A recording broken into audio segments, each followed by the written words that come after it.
the coalition army made up of numerous smaller clans has invaded the Bretonian kingdom. Despite the coalition's numerous victories, they hold back their strength before pushing further into Bretonian territory. Although the BRE army remains strong on the battlefield, behind the front line, chaos sows strife in the nobility of Bretonia.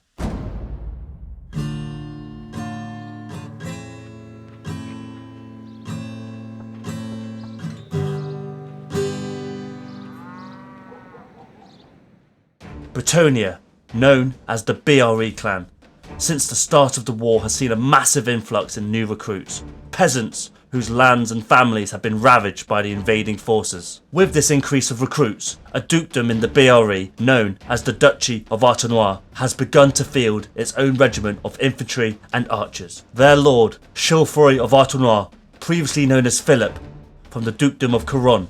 He had distinguished himself on the battlefield and has a legacy of loyalty and discipline to the crown of Bretonia. For this, he was granted lands and titles along with a lordly name, Shilroy of Artinoir. He now fields his soldiers alongside the rest of the BRE army. Shilroy, with his growing influence, he needs to select squires to ride with him into battle. Shilroy has chosen a low-born archer, skillful and loyal, known as Matalin. The process is normally simple and formal. However, this archer is not of the dukedom of Artinoir. Instead, he is from the central lands of Aquitaine. Lord Armand of Aquitaine, who you know from my previous videos, is the lord that I fight for. He is also Matalin's lord, and he is not happy that Shilroy has tried to select him as a squire. Accusations and insults to honour have been made. Both lords raise their banners and muster their troops.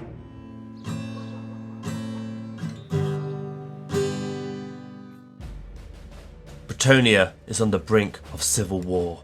Shilroy, still a young lord of the realm, he is eager to prove his newly earned titles. He is first to march at the head of his troops.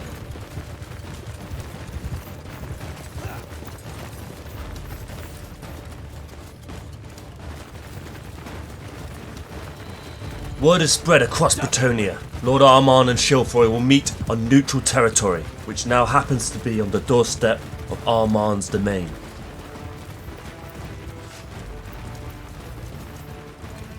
The soldiers of Aquitaine form up. Happy with their preparation, they march to meet Shilroy. Moving out. Numerous lords are on the field. The king himself is present, overseeing the proceedings. Couronne, the king's soldiers, march alongside Aquitaine. All is silent among the men of both lords, at the ready to find out the conclusion of this discussion. I feel like something is off. Something is uneasy in the air. Suddenly, everyone hears, "For Shilroy!"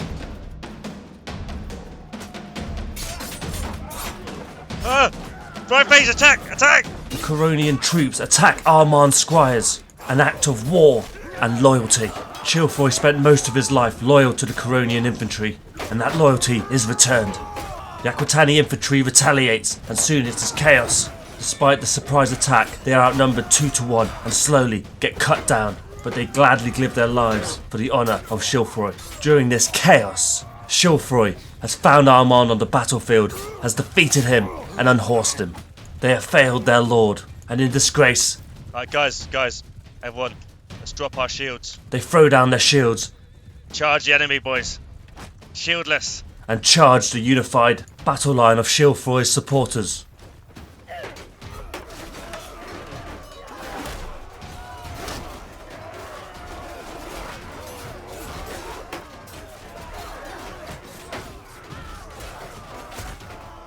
Armand is wounded, as well as his pride and honour. His men lie dead or dying. The king remains stoic. Soldiers from all dukedoms, excluding Gascony and the Order of the Lake, are fighting in front of his eyes. As the dust is about to settle, he sends in the warrior pilgrims of the Order of the Lake to end this chaos. The civil war has begun.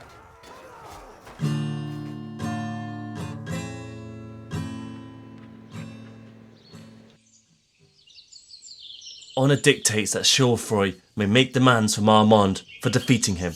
Shilroy demands that Armand send him an army of fresh recruits, along with some of his best sergeants-at-arms to train them. Quickly news spread across the land.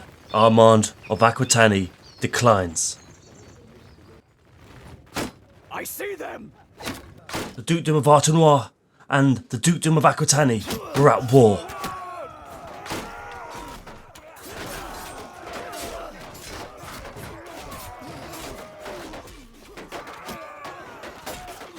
At first there was only patrols of soldiers attacking one another, but slowly like a disease it seeped into the settlements of Bretonia. Before long, entire gangs were formed to fight between the two dukedoms.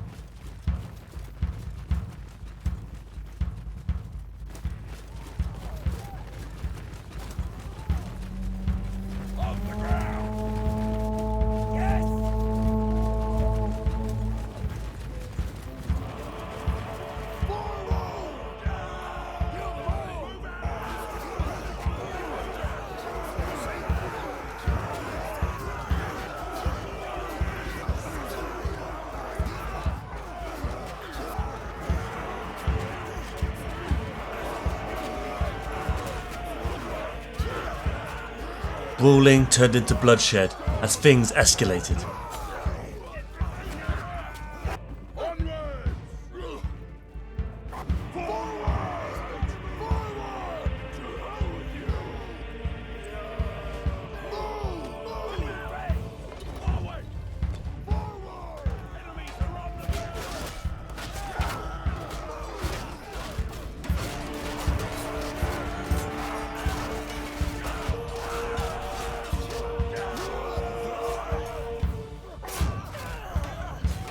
Warriors from both dukedoms even started organising their fights so the superiors couldn't get involved.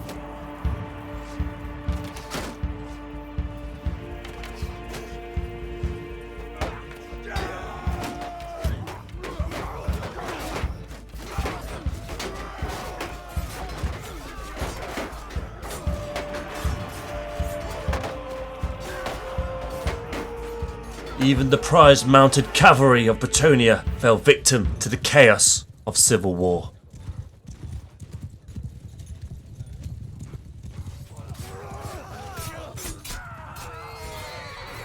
Artinoir thought they had Aquitaine on their knees, but the Aquitaine infantry are strong and resilient.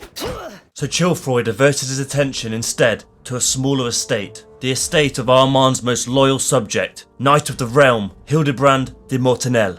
Hildebrand was there when Shilroy and Armand had their parlay. You could say Hildebrand and Shilroy are very similar, loyal to the kingdom and have rose to positions of power. Now they have their own lands and people to command. Shilroy marches into the dukedom of Aquitaine. It is here on the fringes of the dukedom where Hildebrand's estate is located. Shilroy doesn't march alone. He is supported by the Baroness Mallory of Mousillon. Mousillon is a dukedom that has become cursed, impoverished, and is plagued by constant misfortune. Her soldiers are tough and resilient, and what happens next shocked everyone. It sits atop a cliff above a small village, the manor house, the home of Hildebrand de Mortenel. Hearing the news of the approaching forces, Armand and Hildebrand, accompanied with whatever warriors they could muster, hurry to the safety of the manor house where they make their preparations before the combined forces of Shilroy of Artinoir and Mallory de Mousillon reach their position.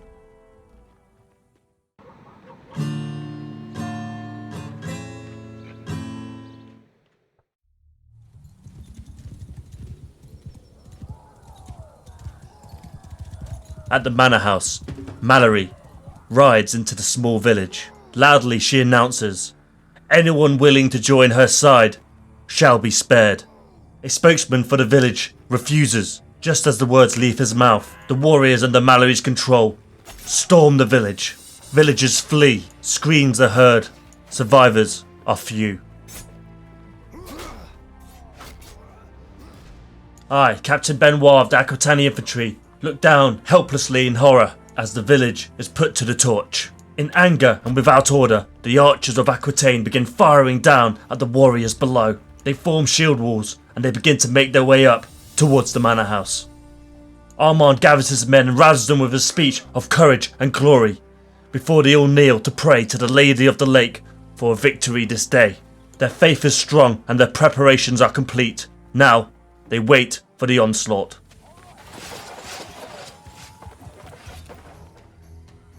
The enemy climbs the hill in a shield wall formation.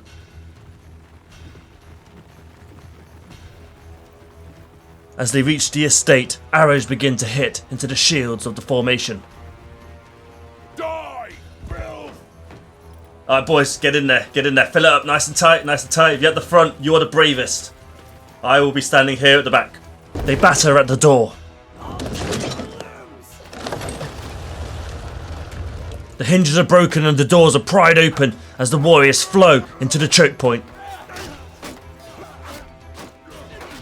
The warriors of Aquitaine and Mortanel hold their position as arrows fly overhead. Alright, archers in the gatehouse, pull back then.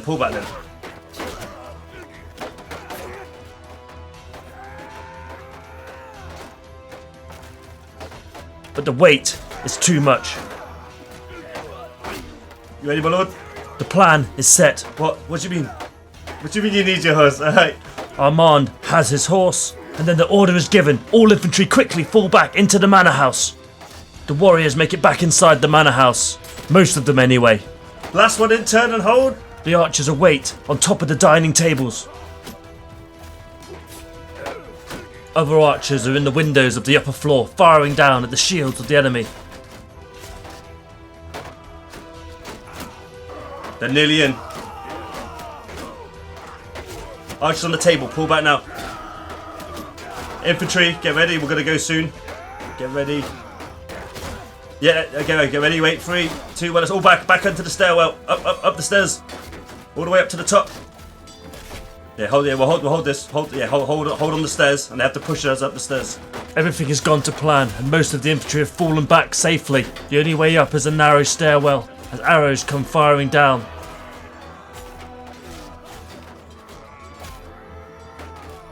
Amidst this chaos, Shilroy is injured, and Mallory is nowhere to be seen. The attacking momentum wanes, and the order is given. Attack! Soldiers jump from the balcony and storm down the stairs, pushing out those that are still alive, out into the courtyard and out of the estate of Hildebrand de Mortanel. The dust may be settling, and wounds may be healing.